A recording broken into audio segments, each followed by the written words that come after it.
Hi, welcome to the Market View for Monday, 27th of October 2014. Just before we start this morning, here in the UK, we put the clocks back 1 hour. We went from British Summer Time to GMT over the weekend. However, the US don't move their clocks until this coming Saturday.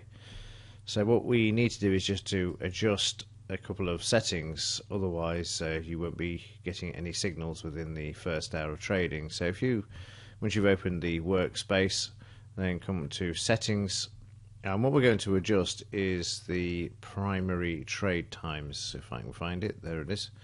And we're going to change this to 13:30 instead of 14:30. So the Dow will open at 13:30 for this week, and this week only, then revert back to normal trading 2:30 to 9 next week. So you can adjust this one as well, but I'm just going to leave it at 2100 there. It doesn't really matter.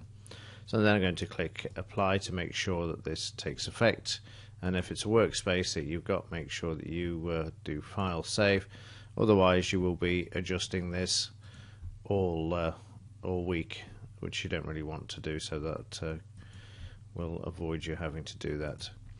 Right, let's have a look at Friday's trading session. I'm going to switch to the recorded video that I did, so I can take you through each of the trades as they come up in turn.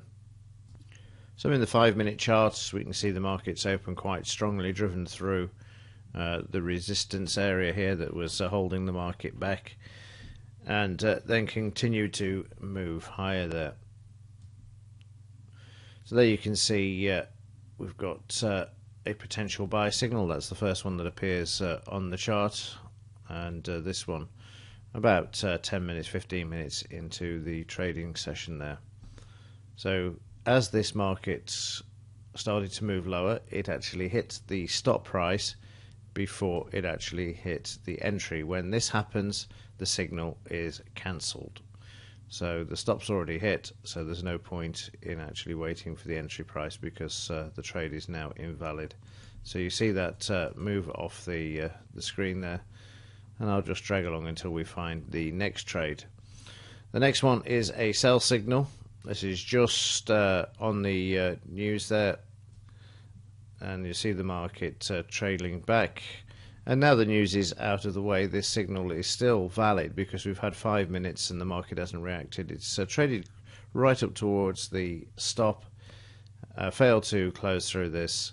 The news is now out of the way, and there's the 16,700 support there that the market's finding at the moment. If that's broken, then the market's likely to move lower, and that's what we see there. See the market moving down and then entering the market and then trading straight down to the 16,650. So in the space of 15 minutes, this market had managed to trade down to the 16,650 and find support, and then we'll see the market starting to come back. You'll also see the volume build as well, which is indicating that there's some buying at this psychological level, which is no surprise at all. So then we see prices coming all the way back to 16,700, and we get another signal now. The market's got to go through that 16,700 in order to fill the trade.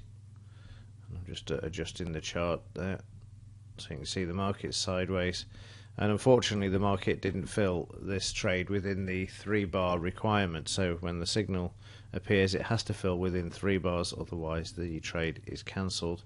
And there we see, unfortunately, the trade cancelled, and I say unfortunately because the market then came through the 16,700 and started to trade back to the upside there. We had another sell signal later on around 4ish, just after 4. Again, that one's invalid because the market takes out the stop before it goes short, and then again we see the market trading up to the previous day's high.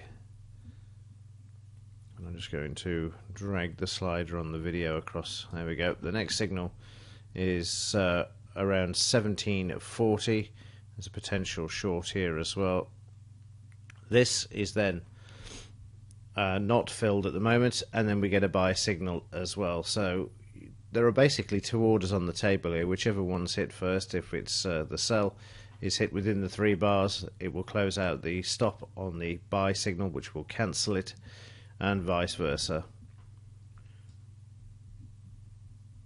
So there we see the short dominating still. So you can see as we go through the potential buy signal there, again, because the stop is hit before the entry price, the signal is cancelled. We're now short, and the market is moving sideways.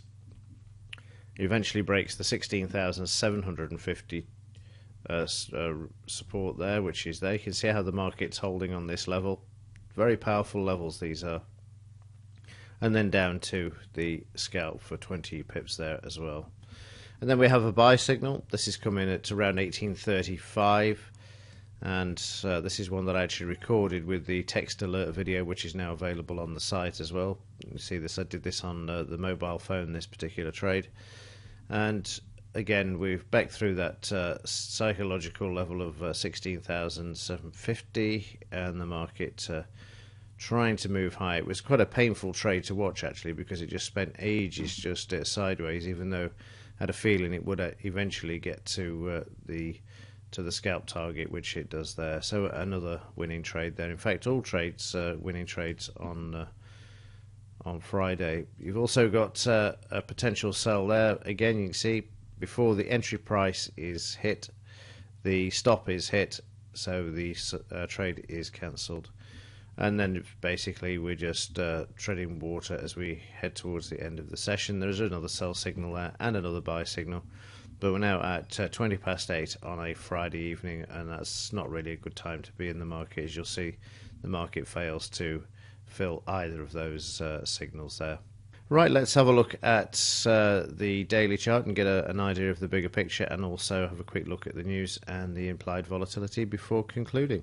So in the daily chart, we can see the market moving higher again during Friday's trading session, and the market finding support on the overnight. That little dash there is Sunday's overnight session, and now we're into the more of the electronic session that goes from I think it's about 3 a.m. I don't know what time to be specific and precise, but it doesn't matter because we don't trade until 2:30 in the afternoon anyway. So you can see this V-shaped correction once again, which I've spoken about on numerous occasions now in the market alert, dominating this market because obviously the Fed continue to print money and support this Ponzi scheme.